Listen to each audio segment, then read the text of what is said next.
एकीकडे महायुतीत काहीच अलबेल नसल्याच्या चर्चा सुरू असताना उपमुख्यमंत्री एकनाथ शिंदे यांनी मनसे अध्यक्ष राज ठाकरे यांची भेट घेतली आहे। राज ठाकरे यांच्या शिवतीर्थ या निवासस्थानी ही भेट झाली आहे। शिंदेंसोबत त्यांचे विश्वासू नेते आणि मंत्री उदय सामंत हे सुद्धा यावेळी शिवतीर्थावर आले होते।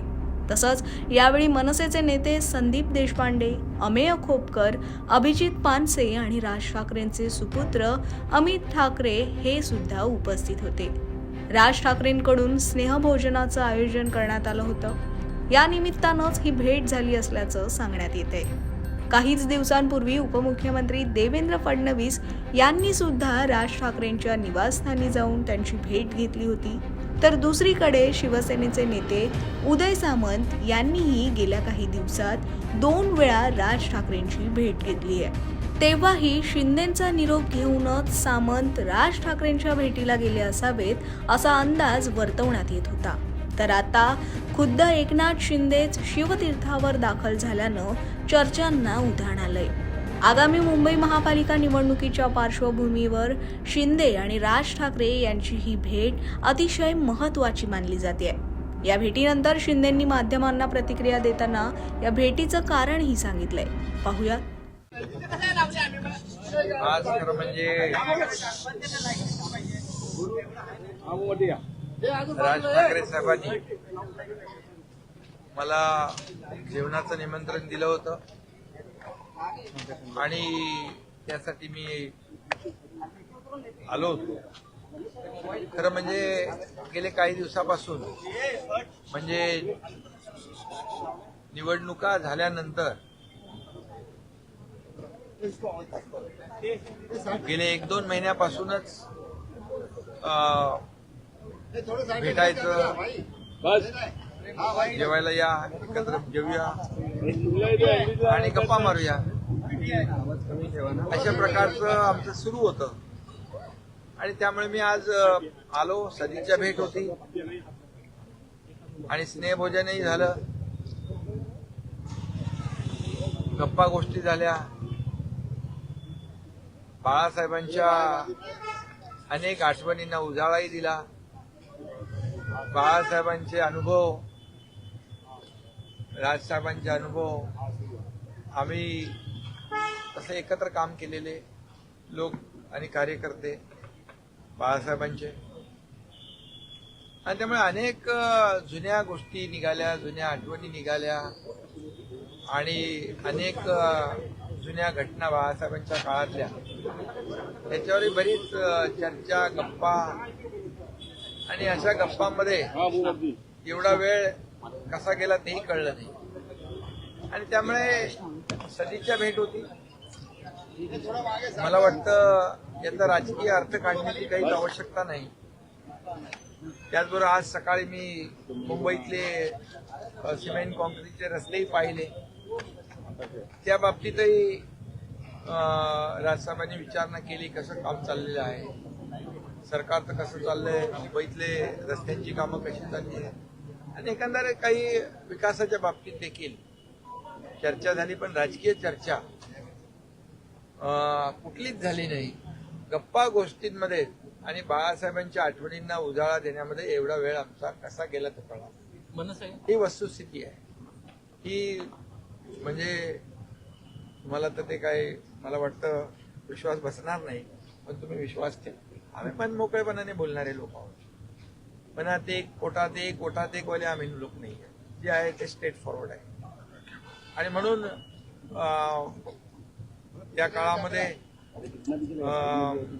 राज ठाकरे देखील आमचे नेते म्हणून बाळासाहेबांच्या काळात आणि आम्ही कार्यकर्ते म्हणून काम केलेलं आहे। त्यामुळे त्या काळातले देखील काही घडामोडी, काही आठवणी यालाही उजाळा दिला। आणि बाळासाहेबांच्या बद्दल माझ्यापेक्षा तर जास्तीचा अनुभव आणि आठवणी राजसाहेबांकडेच आहेत, आणि त्याचाही त्यांनी खूप मोठ्या प्रमाणावर चर्चेमध्ये शेअर झाला, आदान प्रदान झाला, विचार, गप्पा गोष्टी झाल्या। त्यामुळे मला वाटतं खूप चांगली भेट झाली, सदिच्छा भेट झाली, चर्चाही झाली, आणि मला वाटतं यामध्ये कुठलाही राजकीय अर्थ काढण्याची आवश्यकता येणाऱ्या महापालिका निवडणुकीत शिवसेना आणि मनसेची युती होणार का? युती संदर्भात काही चर्चा झाली का? येणाऱ्या महापालिका युती बघा, आता आम्ही महायुतीमध्ये आहोत. महायुतीचं सरकार आहे, त्यामुळे मी तर नेहमी जाहीरपणे सांगत असतो म्हणजे येणाऱ्या प्रत्येक निवडणुका महायुती जिंकेल. जसं लोकसभा, विधानसभेच्या निवडणुका, त्या विधानसभेच्या निवडणुकीमध्ये देखील आम्ही जे महायुतीने काम केलं 2.5 वर्षात मी मुख्यमंत्री असताना त्याची पोचपावती विधानसभेच्या निवडणुकात मिळाली आणि ते यापुढे देखील येणाऱ्या निवडणुकांमध्ये महायुती चांगलं यश मिळवेल असं मी नेहमी म्हणत असतो. त्यामुळे महायुती तर आहेच, त्याच्यामध्ये पुढे आणखी आता निवडणुकांना आणखी वेळ आहे खूप. आता तर निवडणुका नाही आहेत, त्यामुळे निवडणुकांवर चर्चा करण्याची आता तर वेळ नव्हती. तयारी तरी आम्ही तर नेहमी तयारीतच असतो, कारण निवडणुका डोळ्यासमोर ठेवून आम्ही काम करत नाही. निवडणुका आल्या की काम करायचं, कार्यालय उघडायची, तसं आम्ही करत नाही. त्यामुळे निवडणुका असू द्या नसू द्या, शिवसेना हे कायम काम करत असते, लोकांच्या अडीअडचणीला धावून जात असते. त्यामुळे निवडणुकांची वेगळी तयारी आम्हाला करावी लागत नाही, कारण निवडणुका डोळ्यासमोर ठेवून आम्ही कुठलं काम करत नाही. हा फरक आहे.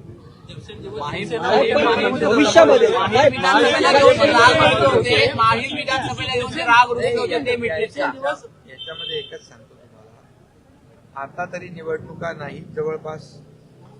त्यामुळे निवडणुका जशा वातावरण माहोल तयार होतं तेव्हाच तर सगळ्या गोष्टी, युती महायुती सगळी चर्चा तेव्हा होते. पण आज कुठली महायुती किंवा युतीच्या बद्दल चर्चा नव्हती.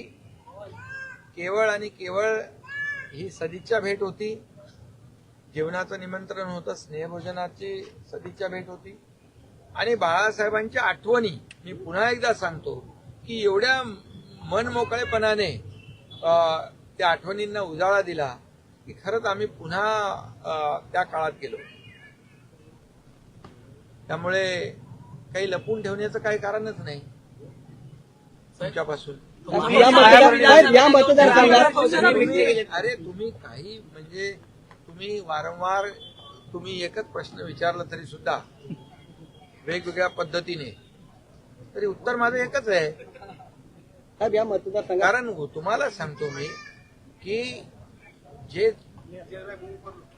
भेट होती ती सदिच्छा भेट होती, स्नेहभोजनाची भेट होती, याच्यापेक्षा दुसरा उपकर काय नाही. आणि तुम्ही म्हणाल एवढा वेळ का गेला?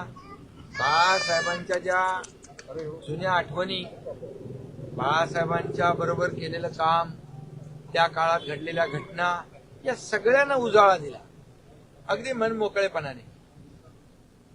त्यामुळे तुम्ही बिलकुल काही चिंता करू नका. काय असेल तर तुम्हाला नक्की कळवू आम्ही.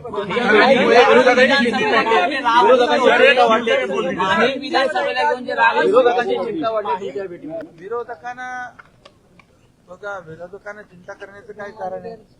तसं बघायला गेलं तर राज ठाकरे आणि आम्ही काही असे लोकसभेमध्ये सोबत होते, ते मोदी साहेबांच्या सोबत होते. आणि तसं बघायला गेलं तर आमचे विचार मिळते जुळते आहेत. त्यामुळे विरोधकांना चिंता करण्याचं कारण काय? त्यांनी काम करावं. घरी बसून निवडणुका जिंकता येत नाहीत, त्याला काम करावं लागतं, फील्डवर उतरून काम करावं लागतं, लोकांमध्ये जाऊन काम करावं लागतं, लोकांशी संवाद साधावा लागतो, लोकांच्या अडचणी सोडवाव्या लागतात. ते आम्ही करतोय. त्यामुळे आम्हाला काही चिंता निवडणुकांची नाही.